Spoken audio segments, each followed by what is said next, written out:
కర్ణుడి వల్లే భీముడు దుర్యోధనుణ్ణి దుశ్శాసనుణ్ణి చంపుతా అని ప్రతిజ్ఞ చేశాడా? వీడియోలోకి వెళ్లే ముందు ద్రౌపది వస్త్రాపహరణం మీద లాంగ్ వీడియో ఉంది, చూడకపోతే వెళ్లి చూసేసిరండి.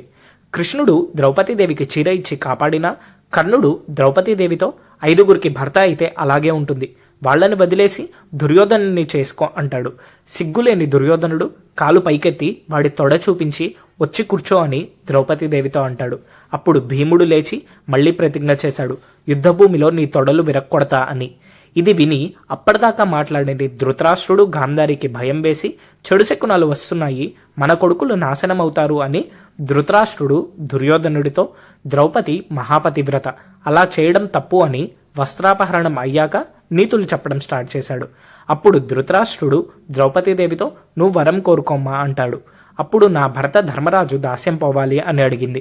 ఇంకొక వరం కోరుకో అంటే ఆయన తమ్ముళ్ల దాస్యం నుండి విడిపించి వాళ్లకి సంపద రాజ్యాన్ని తిరిగి ఇప్పించండి అని ద్రౌపదీదేవి అడిగింది.